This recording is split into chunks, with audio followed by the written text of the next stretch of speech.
Hi there.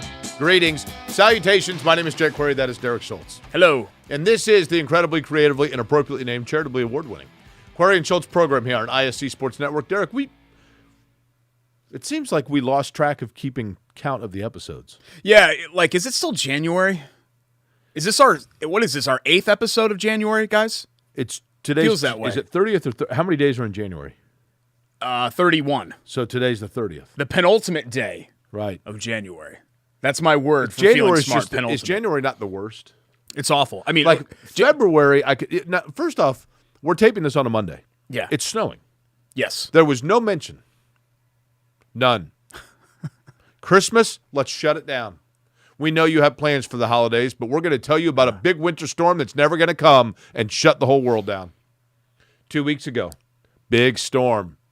Well, last week. Yeah, last week. Brace yourself. Wasn't much Get of hotel rooms downtown if you're working downtown. Road's going to be impassable. 6 inches of snow, followed by ice, followed by more snow, then death. Nothing.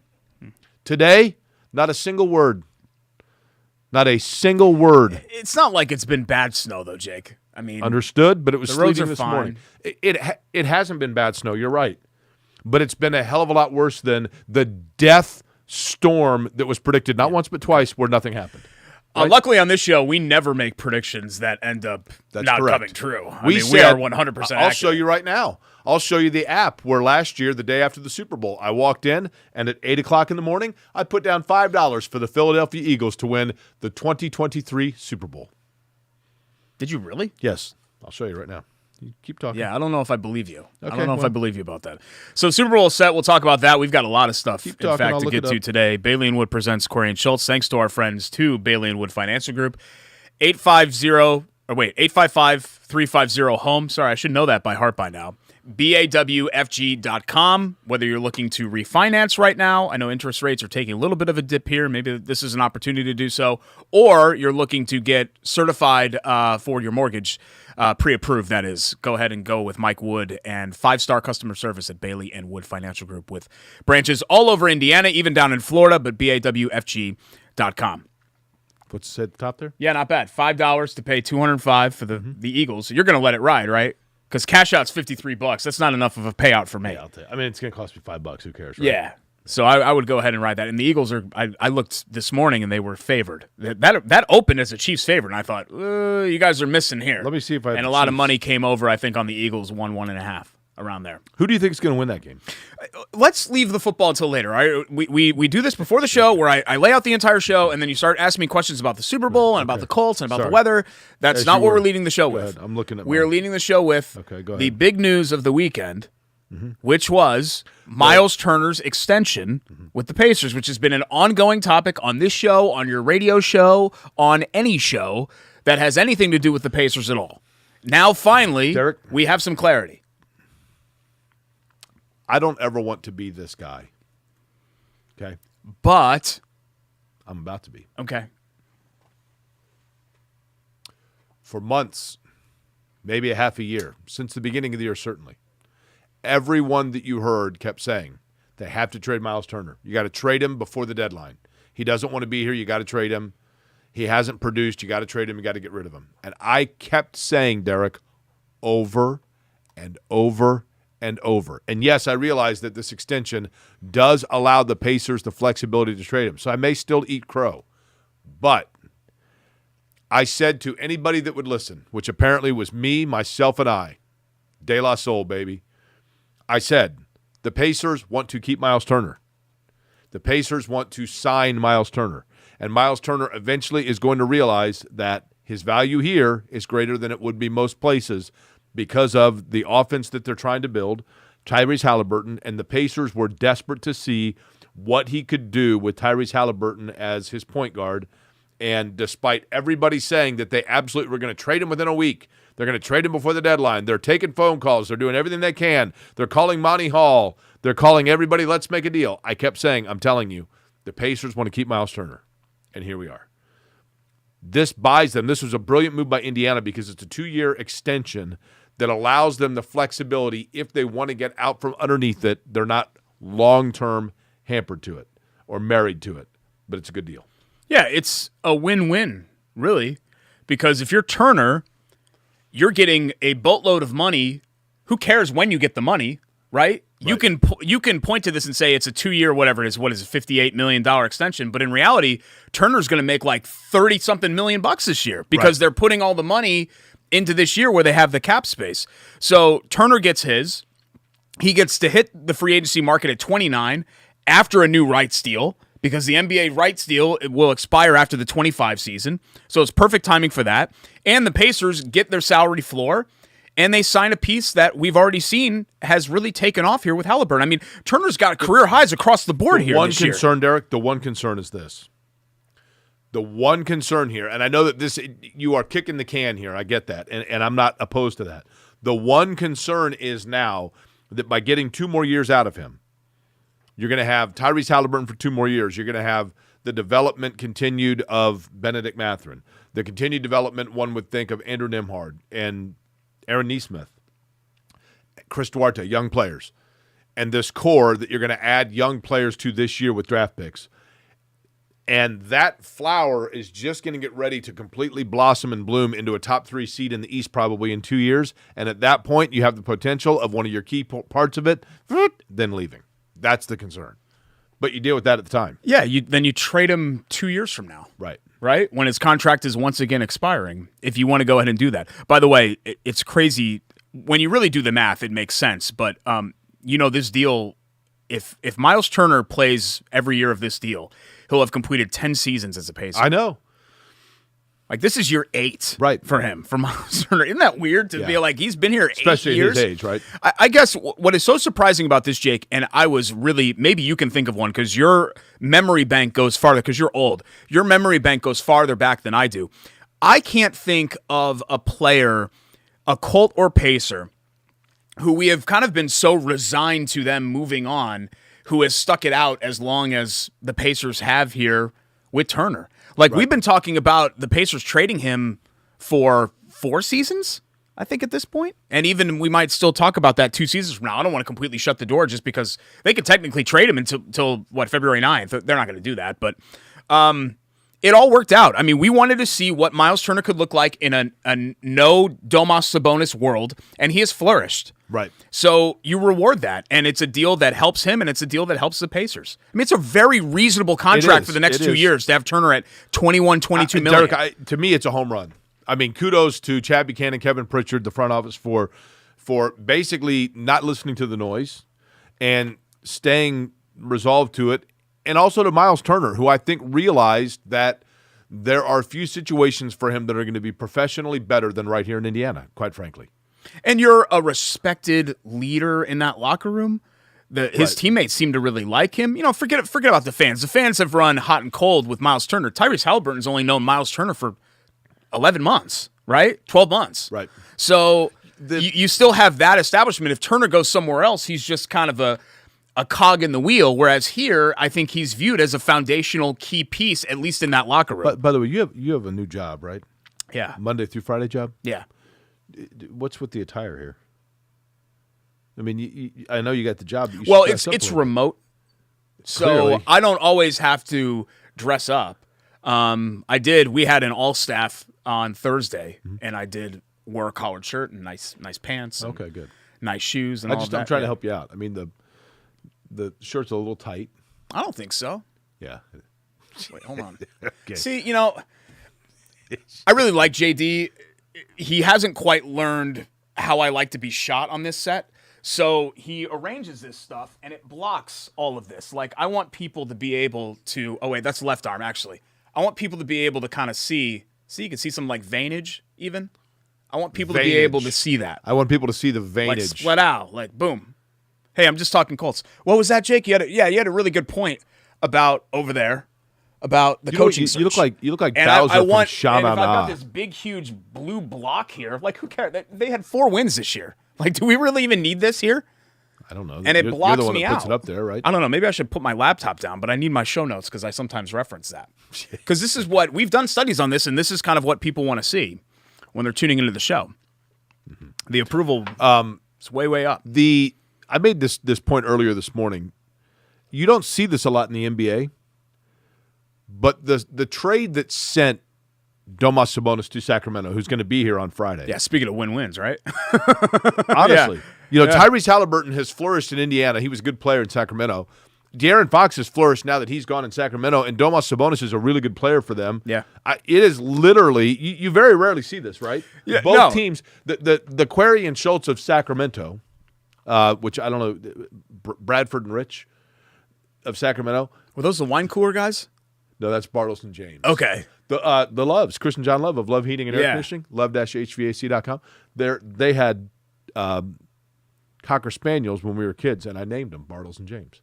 That's cute. Yeah, it was. It was wonderful. Cute. Yeah, they were great dogs. Little black. They were great All right, dogs. you had a good point somewhere in there, so go ahead with it.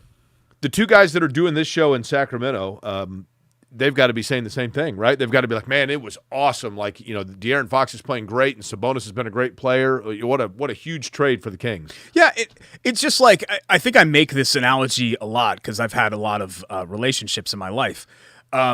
Sometimes, Okay. Sometimes when you break up You had with a lot somebody, of free agents walk, right? Sometimes when you break up with somebody, it has nothing to do with them. Like I've been dumped a whole bunch. It really has nothing to do with me. It's just I was a poor fit maybe for that person because I check all the looks, body, brains. I check all the boxes for people, but sometimes you're just a bad fit. And Sabonis, it just felt like it was time to move on. No one ever questioned that Domas Sabonis wasn't a really good basketball player, right? The piece that they were looking to fit in had to be over 5'10".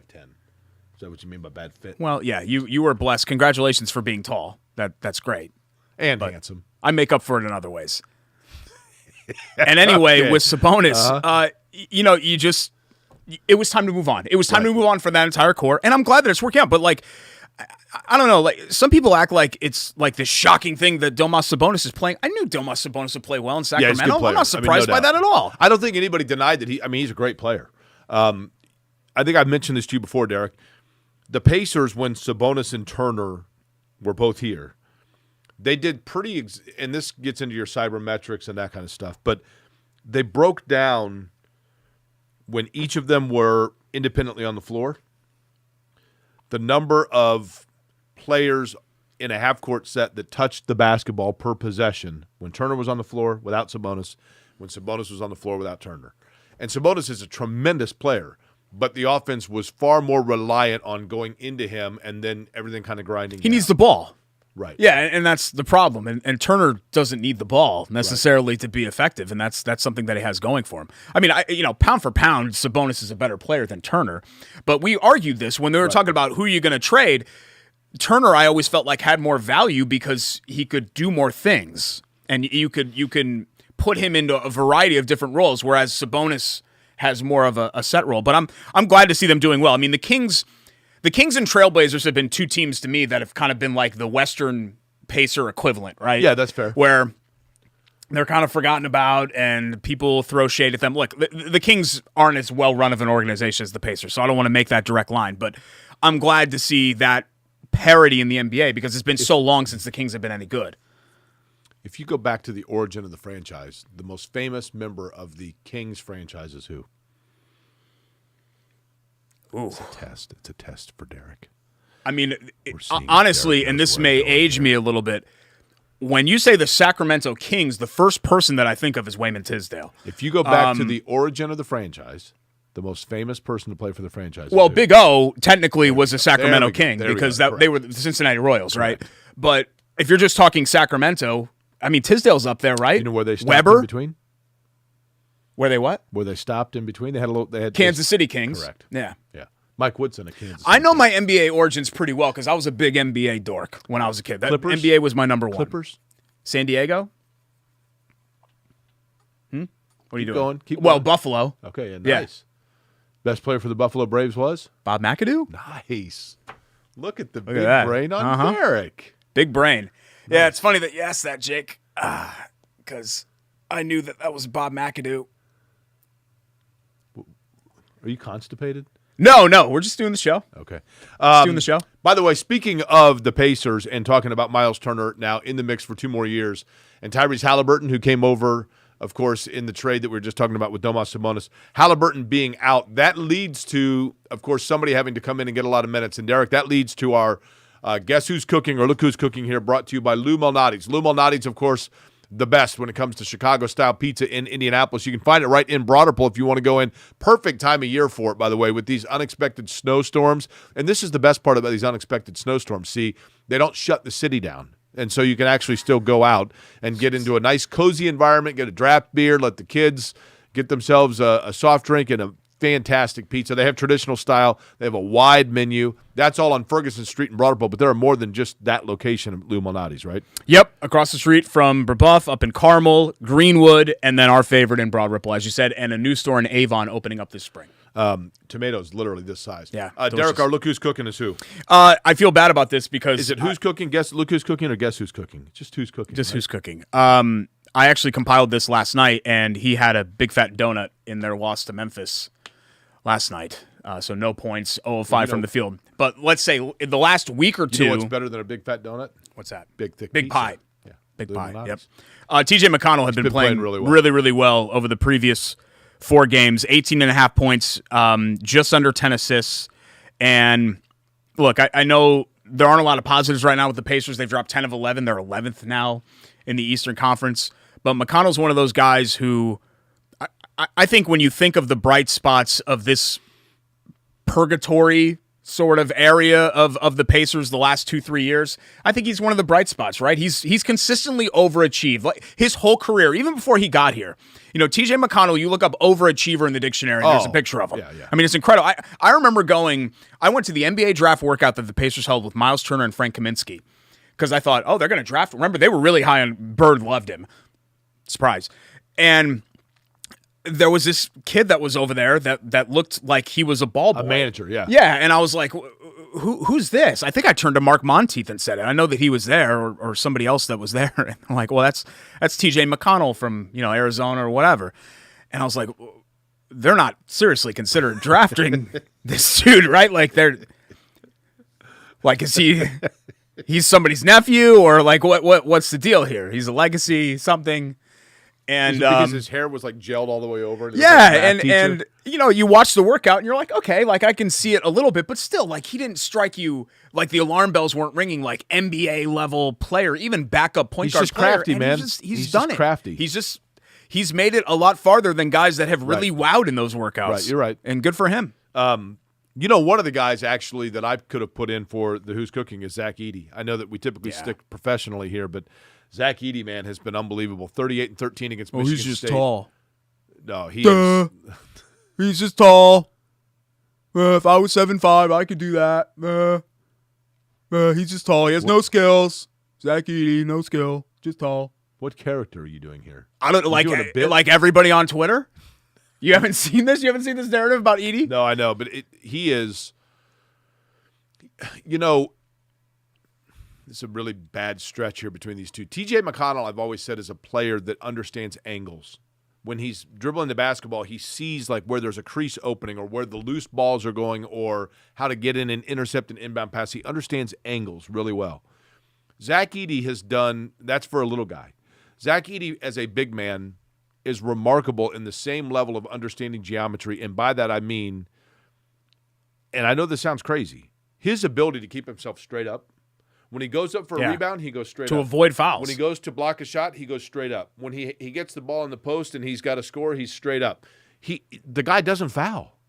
I know people are saying, like, well, it's ridiculous that he plays these games without picking up fouls. He doesn't foul. Watch him. Yeah, watch him play and show me where the fouls are because it's really hard to find. He is a very gifted player. I mean, he gets fouled. If we were doing a ratio on times Zach Edey actually fouls somebody compared to how often he gets fouled, it'd be like 10-1. Right. Because you could call anytime he's defended, it feels like he gets fouled. I looked at another mock draft. I mean, and you know what the mock drafts are best for? Being mocked.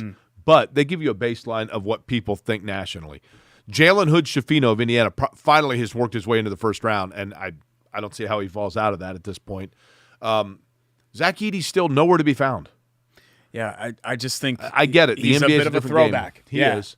20 years ago, he'd have been the number 1 player picked in the draft, right? Here's the thing.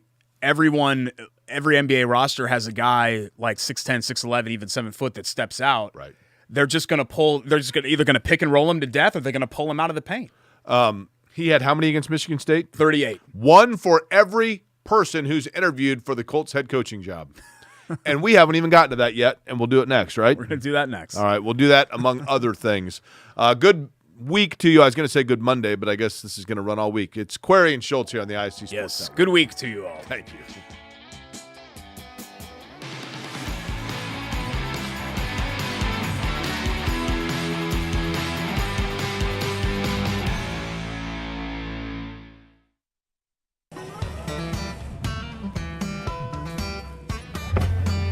Hey, AC! Nice snap. Mortgage is a snap! Duh! Bailey and Wood, a lending hand for Wish TV Sports. Other universities didn't fit into my life. They said I'd have to quit my job to go to school. He said it would take me 4 years to graduate.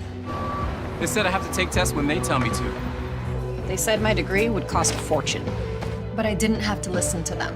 Because I have a university that listens to me.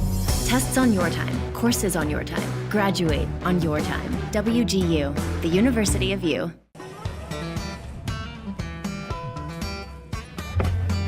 Hey, AC! Nice snap. Mortgage is a snap! Duh!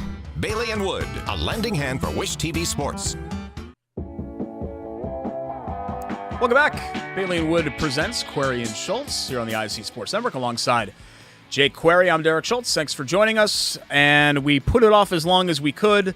Now we are once again going to talk about the Colts head coaching search, which likely is not going to conclude this week, would you say? If it did happen this week, I mean, we're taping this right now at the beginning of the week. If it did happen this week, I would think it'd be Thursday or Friday. Here are my two thoughts on it, Derek. You know, you've got the offensive coordinator from Philly, right? Mm-hmm. Who's in the mix? Shane Steichen. If they want to talk to him again, then that goes. Obviously, you've got to go. I think they can talk to him at the beginning of this week because they've talked to him before. They've already talked to him. There's some rule so that in gives there, them an opening here at the beginning of the week. Eric Bieniemy too. Eric if Bieniemy they the wanted same. to. I truly believe that Eric Bieniemy. I think Eric Bieniemy, they're going to try to recruit with the sales pitch of, Eric, you've been a very good O coordinator in Kansas City, and your name has been out there for a while now, and you have yet to get a head coaching job, but you're not calling the plays in Kansas City. So come here to Indianapolis and be our OC, and we will give you offensive autonomy. And that will allow you to have the final step towards being a head coach somewhere. I would attach a caveat on there. And I don't know this, but I'm just thinking if I was Eric Bieniemy, I think that would work with any of the coaching candidates except for Jeff Saturday. If I'm Bieniemy and I've had 15 years of NFL experience and a bunch of years as a coordinator, and you asked me to be an offensive coordinator for Jeff Saturday, I'd be insulted.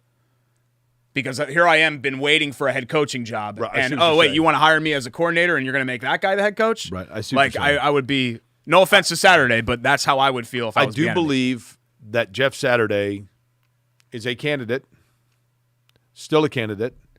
I also believe that the longer this goes, the more it would appear as though his candidacy with each day gets a little less likely.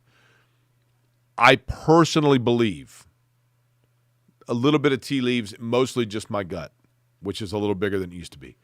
I personally believe – you're not supposed to laugh at that. You're supposed to say no. Sorry, no. It's clearing my throat. I'm very self-conscious about it. Water. Yeah. You know? I personally believe that Raheem Morris is the front runner. Yeah, me too. And that, DeMeco Ryans was interesting, but I think he's going to end up in Houston. We now know that, and congratulations to Frank Reich, in Carolina. Yeah, good for him. How about this for Raheem Morris? How about Ejiro Evero being his coordinator, running his defense? Well, and I think Evero is an interesting name as well. That is a possibility. Who is also in the second interview realm. The one that surprised me. As far as the interview, the second interview, why am I spacing on his name now? The Raiders interim guy, he's with the Packers now, special teams. Bisaccia. Yeah, Rich. Yeah. That one surprised me because I didn't feel like he was a guy that they would seriously. I think he did a good job consider. under very unique circumstances when Gruden left. He's older. I mean, I don't know. He didn't strike me as one. Like Aaron Glenn was like that too. Like Aaron Glenn didn't strike me as one that they were going to seriously consider. You know what he is though? Leader of men. Well, That's the new buzzword, by the way, leader of men. My thing with Saturday We're going to tell you about how we only bring in self-motivated character guys who are the kind of guys that you would want your daughter to marry. But yet, in reality, we need to bring in a leader of men, which to me means babysitter. It right? feels less and less likely that Saturday is going to be the guy just because you're trying to outline the scenarios in your head. And clearly we know, without even it being told to us, that Ballard doesn't want Jeff Saturday to be the head coach.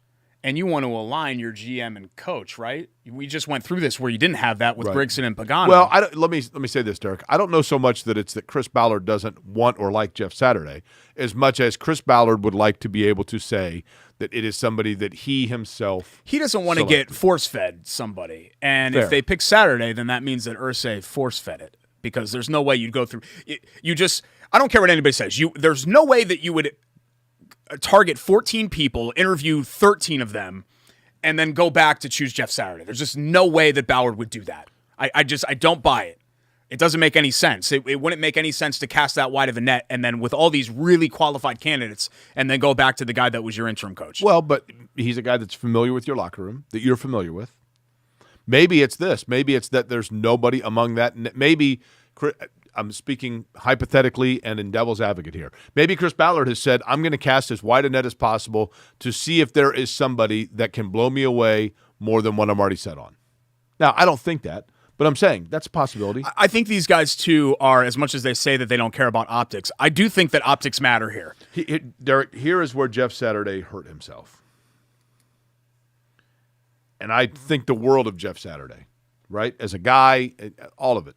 He knows more about football than you and I combined. Yeah, we've said that many times, so I don't even feel like we need to qualify that anymore.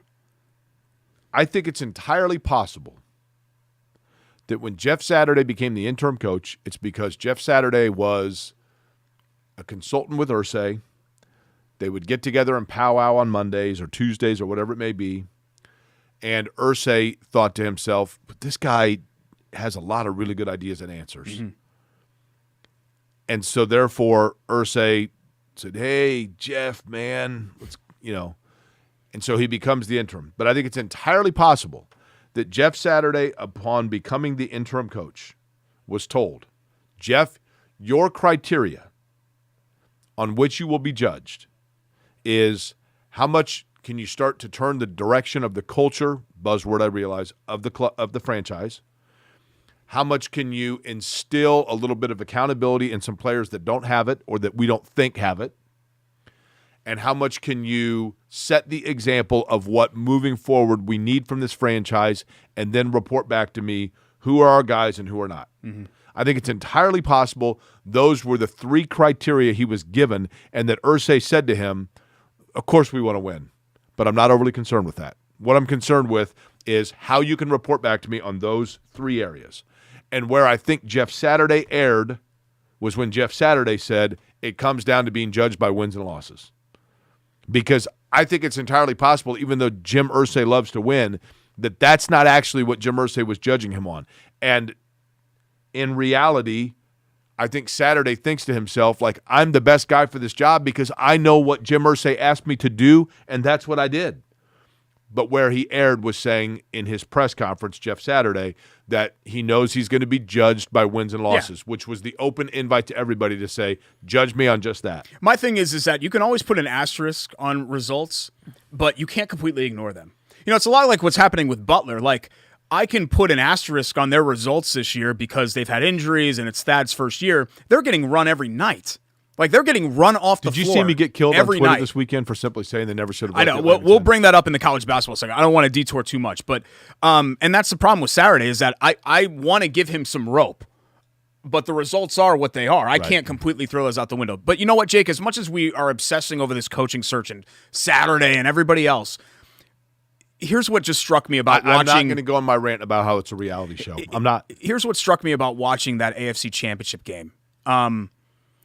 The players on that field just can do things that the Colts just don't have. Like T. Higgins and Jamar Chase and Travis Kelce, they do stuff that no Colt can do. Correct. And yes, it's important to have a good coach, but it's also important to have like these type of playmakers on your Derek, team. Here's the sad reality, and I hate saying this, and for the sake of this show, for the sake of my morning show, I hope all of this is wrong.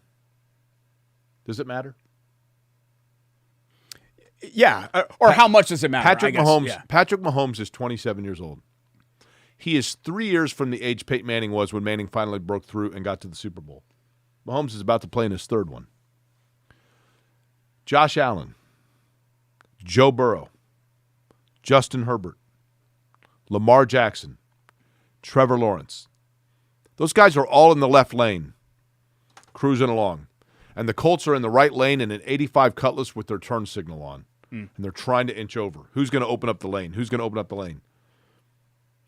The AFC, for the next 5 years, appears to have a total stranglehold on it. And the biggest reason, we could talk about coaches all we want. We could talk about Raheem Morris, and we could talk about DeMeco Ryans, and we could talk about Eric Bieniemy. We could talk about coaches all we want. The Jimmies and Joes are more important than the X's and O's, right? Mm-hmm. I mean, there are coaches that are geniuses in one location and dogs in the other, because they go from a situation where they got playmakers all over the field, and then all of a sudden those playmakers get old, and guess what? The coach somehow forgets everything. They need open field playmakers. They don't have any. Jonathan Taylor, that's it. That's it. And he's a running back. And who cares? Like, how many yards did the Bengals and Chiefs run for it yesterday? Correct. 30? You need open space playmakers. You need guys. You know what you need? You need guys that can make plays without the assistance of a $20 million guard to open it for them. Yeah. You need a quarterback and a receiver who can do what the Bengals did at 4th and 6, where Burrow's just like, yeah, you're right. You're right. You go in double coverage, and he goes up there and he gets it. You're right. I mean, that's what you need. And I know it's a lot easier said than done, but it's just something that strikes me in the last couple of years with all of these failed Colts seasons. You watch these playoff games, and you're just thinking to yourself, my God, like the Colts haven't had anybody that could do that since blank, Since obviously Luck, quarterback-wise, but even wide receiver or skill position-wise, since Dallas Clark, since Reggie Wayne, since Marvin Harrison. How long did it take Joe Burrow? What was Joe Burrow's record his rookie year? I don't know. 4-12? Were they still 16 games then? Okay. So 4-12. Actually, this is his third season, so it would have been 17 games, right? In 20? 16. This is the first year of 17, wasn't it? I thought it was the third year of 17. Maybe it's the second year of 17. Maybe you're right. I thought it was the first year. No, last year was 17 because the Colts were 9-8. Oh, you're right. Yeah. Okay. But anyway, Burrow, let's rephrase this. In what season did Joe Burrow really start to put it together? Well, last year. Okay. Right? And that's year what, 2? Year 2, yeah. In what season did Josh Allen really start to put it together? 4. Okay. In what season did Trevor Lawrence start to put it together? The second half of 2. Right. Okay. Mahomes was week 1 of his first game. He was a rare case. But he sat for a year. He sat for a year. Yeah, that's true. I don't know if it would have mattered, Jake, honestly. Is C.J. Stroud, Will Levis, or Bryce Young the level of those guys?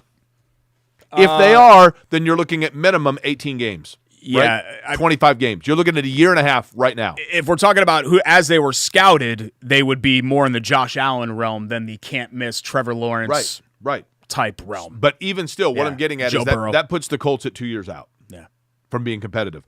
And, by the way, once they get into that 2-year window, then guess what? Trevor Lawrence is 25 years old. See, I think they could be pretty competitive fairly quickly in the NFL. You can do that, and in the division, they also are going up against Houston, who's going to have the other of the two that we just mentioned. In contention, I think, is the important thing, because the Colts keep bumping their head up against that glass ceiling of being in. They haven't truly been in contention. They've been okay. They've been competitive. They haven't been in contention. They're not terrible. I agree, but when you watch yesterday, yeah, they need more of that. Let's get to our Love That Play. Okay. To round out this segment. Love That Play, by the way, brought to you by Love Heating and Air Conditioning, who, thank you so much, went out and helped out my parents over the course of the weekend. Love-HVAC.com is their website, 317-353-2141. That's 317-353-2141. Love Heating and Air Conditioning has been around for over 100 years with great product, knowledge of product, family-owned business, 4 generations deep, and making you feel like family when they come out and you welcome them into when you say, come into our home to take a look at things, they say, you know what? We feel like family to be in your home, and that's how they're going to treat you. That's what I love about Love Heating and Air Conditioning. I couldn't really think of any singular play. I wasn't going to use anything from the the Eagles beating the Niners JV squad didn't do anything for me. Good for Philadelphia. I'm happy for our friends at Hoagies and Hops. I can't think of a pound for pound. The Eagles are a good team, and you have to go and win the games that you have. The Eagles have gotten break after break after break after break after break this year. They played a Giants team that really was not as good as their record indicated, and then they played a QB4 and a Niners team that basically lost all of their best players. Eagles going to win the Super Bowl. Yeah, I mean, we'll see. They still get Mahomes on a bum ankle, so we'll see. Do you know the two things that... And a bunch of receivers that are less than what they usually have. First team I ever played on, Jordan YMCA football, Eagles. And undefeated, 1985 and 1986, Eastwood Middle School football, Beastwood, Eagles. Eagles win the Super Bowl. But you don't have a love that play? They're not the Red Sox, but in the annals of Derek Schultz childhood fanship hatred, the Eagles would be a very close second. I didn't understand this, Derek. I hated them. Explain this to me. And I still kind of hate them. Here's my love that play. My love that play, and I want you, Derek Schultz, to explain it to me because I couldn't figure out if it was a hoax, if it was a joke, or if it was legit. The Uber guy? Or the Uber Eats guy on the basketball court? No, I know about that. That was a hoax, yeah. My love that play is the Empire State Building turning its lights green and white to celebrate the Philadelphia Eagles. What was the deal there? They did the red for the Chiefs too. Apparently, what I heard is that the new comms department of the Empire State Building is we're called Empire State Building, but we're a national landmark. So let's start doing national stuff. And people are like, no, dude, you're a New York building. You wouldn't, if the Giants went to the Super Bowl, you wouldn't paint the Liberty Bell blue. Right? Well, I don't think you'd paint the Liberty Bell. Well, yeah, you wouldn't project a blue light on the Liberty Bell or blue and red. Right. It was a big miss. It's the classic example, Jake, you always point this out, of somebody coming in when the Colts and Pacers do these marketing firms and they hire them out of New York and LA, and they're like, well, I've lived in New York all my life, but I know Indiana. I know Middle America. So we're going to market this as cows, corn, farming. And you're like, well, no, Indianapolis is actually the 12th largest city. There's an urban community here. Same thing. I'm sure it was just some idiot that has no idea about New York or New York City or the culture there. Do you like that song, Empire State of Mind? Is that Alicia Keys and Jay-Z? Yeah. New York. Concrete jungle where dreams are made of. Yeah.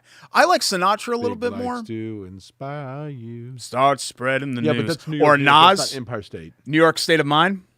What about Billy Straight Joel? out the effing dungeons of rap, where fake fellas don't make it back. What about Billy Joel? Oh, Billy Joel, yeah. New York State of Mind? Yeah. I'm in a New York state of mind. It is the greatest city in the world, man. I know. You're a big New York homer, kind of like I am. Yeah. New York is the best. Kind of like I am. New York is the best. I love Indianapolis. It's been a long time. Used to always. That's one thing that I miss about being home is going in and taking the dirty shuttle bus from LaGuardia to Grand Central and riding the train into New Ottawa York. Trail Lines. Yeah, it was a lot of fun. And I haven't been back in 7 years. Really? Yeah. Okay. I haven't been in my childhood hometown in 7 years. Isn't that embarrassing? If you went back to your childhood home, would you knock on the door and ask if we could go through it? Oh yeah, Ashley would be totally mortified, but I'm huge into that. Yeah, yeah. If somebody came knocking on your door and said that they lived in that house when they were a kid, would you? No, get the hell out. Yeah, get off of my doorstep right now. You don't. What if they just want to see the Chateau Kitchen's decorations? Well, they could do that. We've got Chateau coming up by it or Bull Bleep. We've got college hoops to get to. Would you go down to see the troll? We've got a busy show today. The water heater. Hopefully they replace that water heater because it was haunted. And they got the troll out of there. Sage move of the week and more still to come. It is Query and Schultz, ISC Sports Network. Stick around.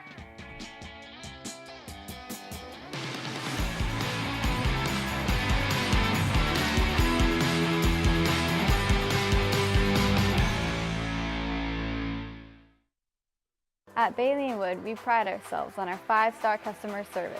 But at our core, we're a family. Family owned, and family to our customers, staff, and our community.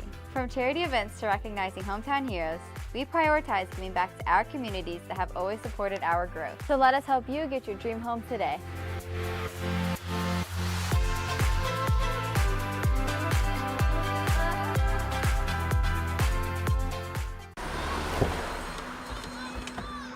Other universities didn't fit into my life. They said I'd have to quit my job to go to school. said it would take me 4 years to graduate. They said I have to take tests when they tell me to. They said my degree would cost a fortune. But I didn't have to listen to them. Because I have a university that listens to me. Tests on your time, courses on your time, graduate on your time. WGU, the University of You. Are we back on? Is this thing on? Yes, Hello? that is our intro. Hello? That is our music. I can't hear it. Also, Vincent saying 3, 2, 1 could I don't- potentially be a cue that we are back. Which one's Vincent? Come on, man. He's been here for like 6 months now. I'm here once a week. UIndy grad, Okay. Lafayette It's only guy, 24 shows. How am I supposed to remember talented that? dude, great shoe game. Before I bought my Jordans, I even texted Vince. I was like, "Hey, are these cool?" Because I don't know. I'll be 40 in a month. Yeah. You want to know I don't something know that what's happened to cool. me? For Christmas, I had to come up with a Christmas wish list, and I'm a man of no wishes. I have everything, Derek, that a person could want. You're the worst. It's true. Ugh. And so one of the things that I wanted is Swatch, which was a huge brand when I was a kid. Swatch watches have partnered with Omega. Okay. Omega was always my dream watch when I was a kid.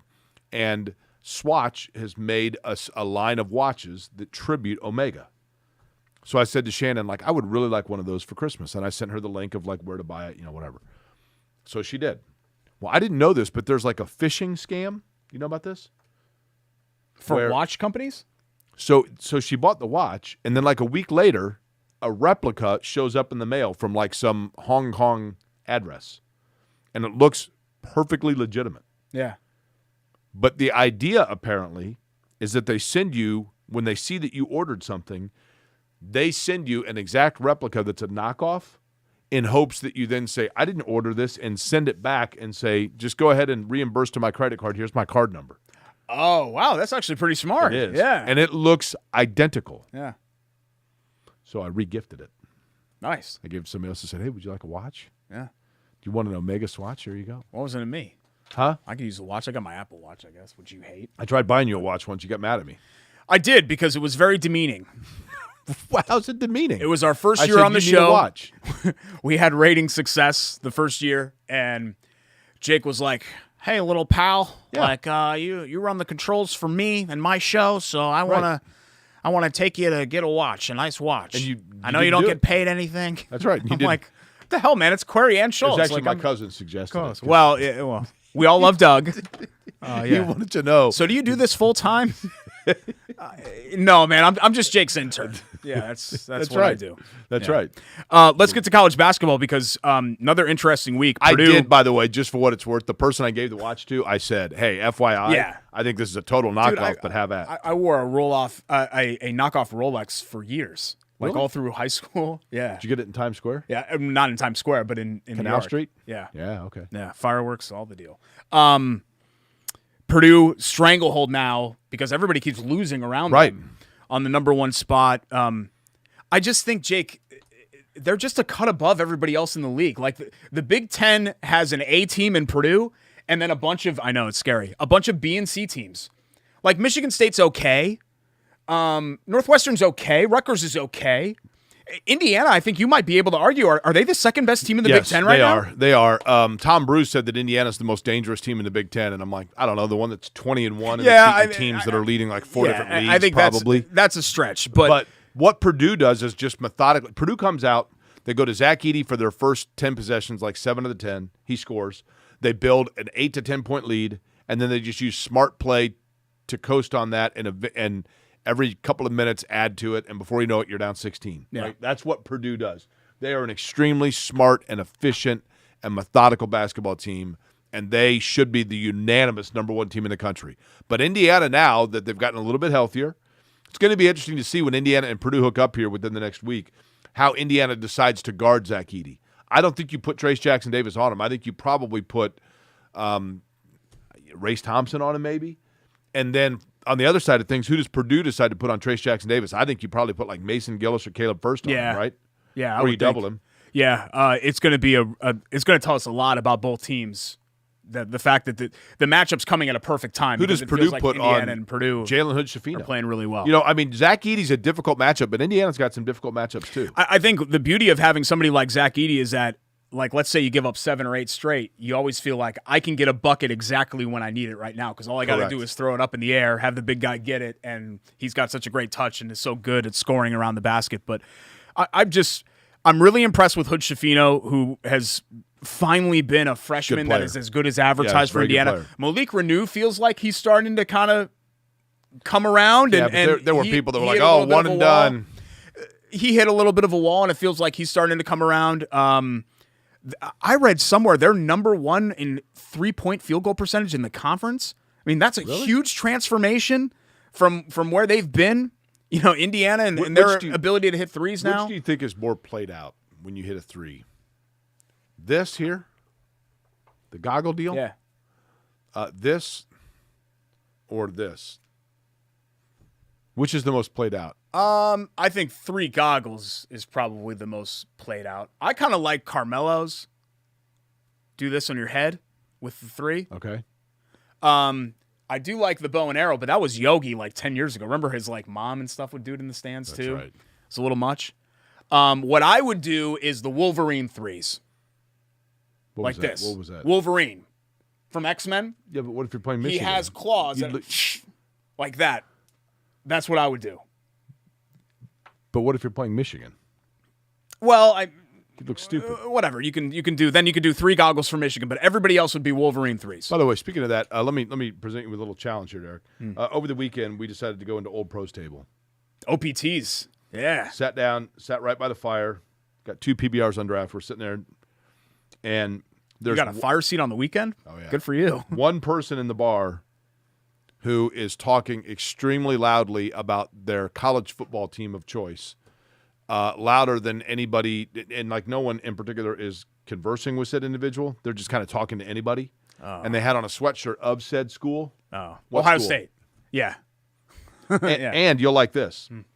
One of the people that the Ohio State fellow was talking to got up to use the restroom, and I said, hey, quick question for you. And he said, okay.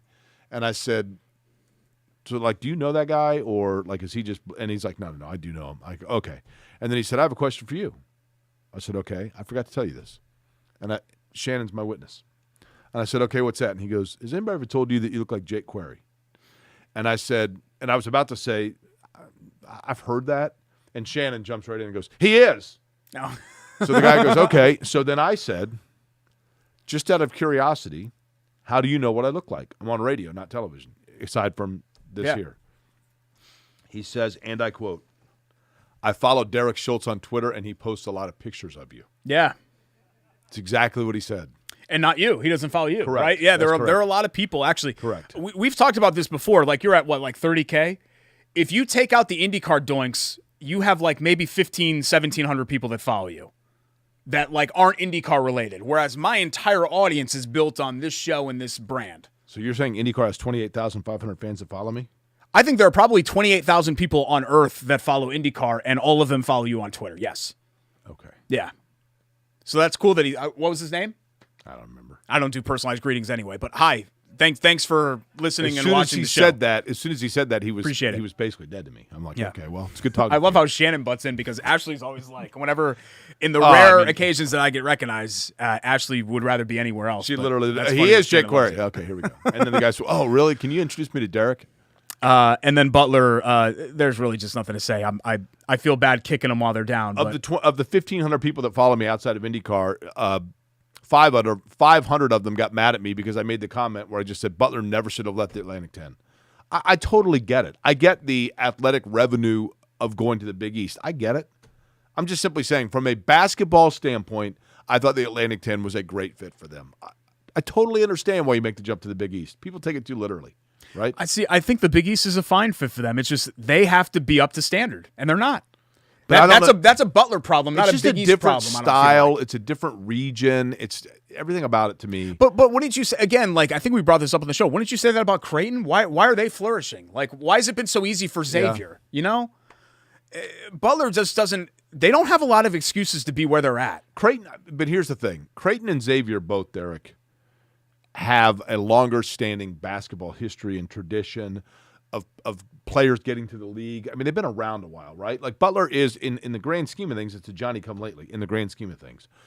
I just thought, regionally speaking, if you look at the size of the school, the budget of the school, the older like on-campus arena, it just felt like a good fit with the schools of the Atlantic 10. It's a little bit closer. I get it though. Although the money disbursement from the Big East, I just saw read an article about it, is not as much a windfall as one would think, but it's still big. I totally get it. Somebody else was like, well, the prestige of being a Big East school academically, and I'm like, Georgetown's an excellent university. Villanova's an excellent university, but I couldn't tell you anything about Creighton's education. Like, is that a good school? I have no idea. Is UConn a great school? Nah, I mean, it's fine. Seton Hall? UConn and IU are probably pretty similar.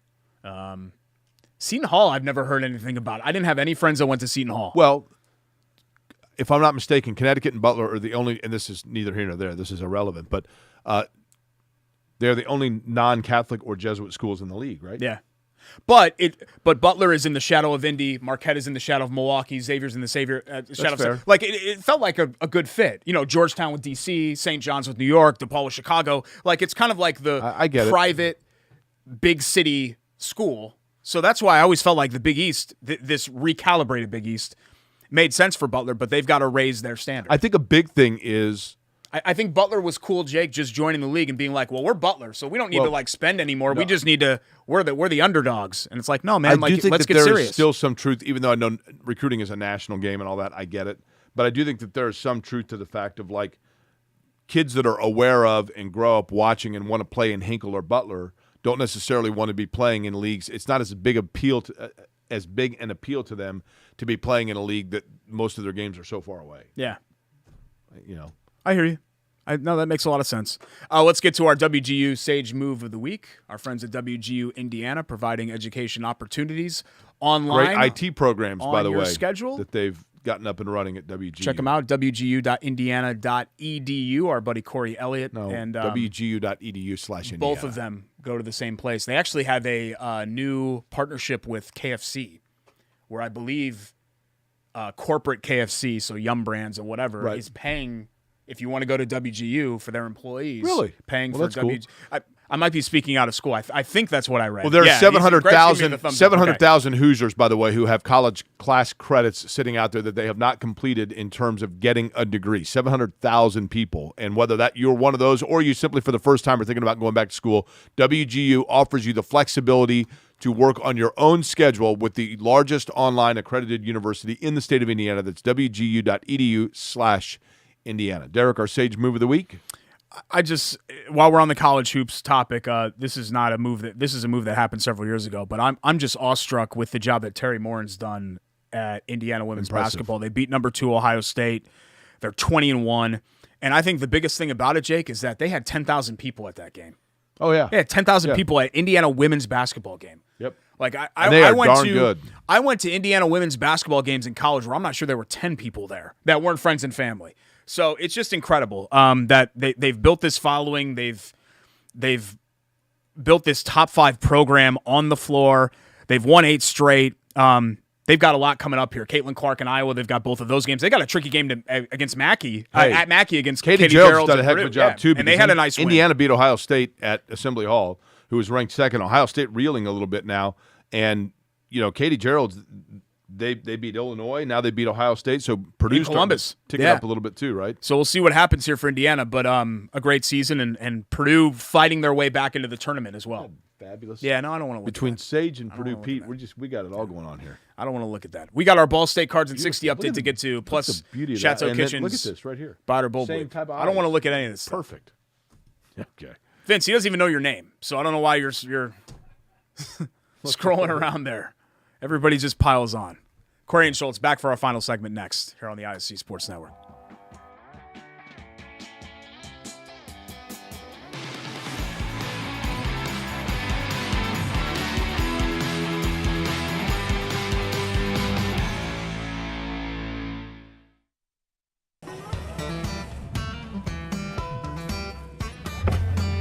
Hey, AC! Nice snap. Mortgage is a snap. Duh! Bailey & Wood, a lending hand for Wish TV Sports. At Bailey & Wood, we pride ourselves on our 5-star customer service. But at our core, we're a family. Family owned and family to our customers, staff, and our community. From charity events to recognizing hometown heroes, we prioritize giving back to our communities that have always supported our growth. So let us help you get your dream home today.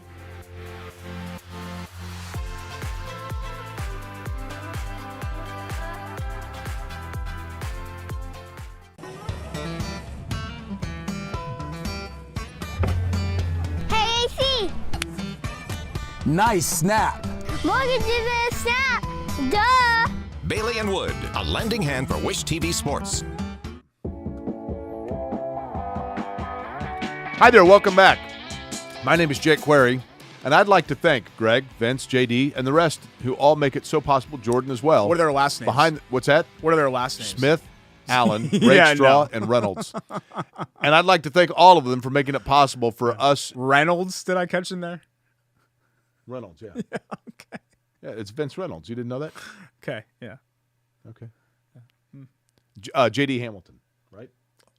Just keep going right? with whatever you're going to say. Yeah, we'll get all this in post. They make it in post. Mm-hmm.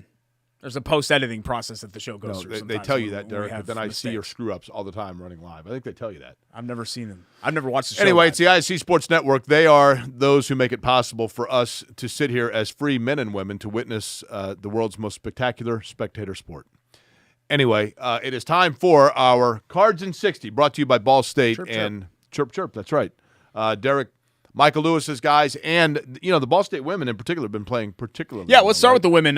They swept the week again. They blew out Akron and Ohio. They are 17-4, 7-1 in the MAC. They lead the MAC standings right now. They have 2 home games this week. Oh, sorry, they have 2 home games this week, including Saturday and Wednesday, so you can get out there and see them at Worthen. You should probably do that Wednesday and Saturday in chronological order. Sorry. Right. Men are home and away. They split last week again, but still 14-7, 5-3 for Michael Lewis and the guys. Had a nice road win at NIU, so playing well. BallStateSports.com, 888-BSU-TICKET for ticket info for our friends at Ball State. So which one's home Wednesday and Saturday? Wednesday and Saturday for the ladies. Okay. The dudes are Northern home Arena, right? on Saturday as well. Okay. EMU on Saturday. They're very flightless. aggressive. Very Very flightless aggressive birds, birds. right? Yes, very aggressive. I don't think they're aggressive at all. Very extremely. No, I don't think so. Flightless birds are actually more aggressive than some flight birds. Penguins? Flightful birds. You're afraid of penguins? Not as much as penguins, but you can get bit. I mean, their teeth are razor sharp. Granted, they can look you in the eye, but that's about the end of it. Their teeth can draw blood. Let's get to Chateau Kitchen's Biter Bubbly. Teeth can draw blood? They're razor sharp teeth, and the edges of their fins can cut you as well. Very sharp. Oh, that's they kind of total point myth. like that. At Chateau Kitchens on Instagram and Facebook for before and after pictures. ChateauKitchens.com. They're going to do a beautiful job on your home, just like they have done so far in mine. have. It says kitchens in the name, but anything on the interior, bathrooms, basements, living rooms, whatever you've got going on in your home, and of course kitchens. Call up our friends at Chateau Kitchens, and they will all take care of you. This over is there. Biter Bullschultz, right? Yeah. We got a minute and a half. Fly through. Okay. Go. Statement 1. This will be the year for Matt Painter's Final Four breakthrough. Buy it or bull bleep. I'm going to go with the law of averages and say Bullschultz, but they are awfully strong. I just there's so many things that have to go into play, so I mean that is no knock on them. I still worry about the second score. Fair. I don't feel like they've necessarily gotten that consistent enough. But you look around, Jake, the country, and there are. It almost feels like they should take a game that they think is probably a win and sit him so that guys can get used to playing without him on the floor. I mean, who are the great teams? Like, is Alabama great? Is Houston great? I think. You know what I mean? Yeah. Like, you look around and you're like, why not? You're right. Why can't Purdue be a Final Four team or a championship contender? But if you would ask me this about any team, I would say bull bleep just because I'm playing the percentages. Right. It's so difficult to do. Statement 2, the Super Bowl is a coin flip. Totally buy. Buy it or bull bleep? Buy it. Yeah? Yep. I feel pretty strongly that the Eagles are going to win. Okay, good. Money for me, baby. Okay. I feel pretty strongly they're going to win. We'll go to Hoagies and Hops, and I'll buy. Chiefs offense, it just felt like they were really laboring. Really laboring. Statement 3, January is the worst month of the year, buy it or bull bleep. 1,000% buy it. It is the absolute worst. Thank goodness there's only one day left of it. It's been the longest year of my life, and it's only a month old. The longest year of your life? Yeah. Oh. The month of January is the longest year of my life. Yeah, no, I kind of get it. Yeah, I mean, what would be next? March, and you have the tournament, right? February's short. February kind of sucks, but it's short, and it's my birthday. November leaves a little. Dude, November's a great month. Thanksgiving, and the weather's still okay. Thanks to everybody over there. Jake doesn't know any of their names, but I do, and we don't have time to list them all. But for Jake Corey, I'm Derek Schultz. See you next time. ISC Sports Network. Nick Yeoman filling in for me next week.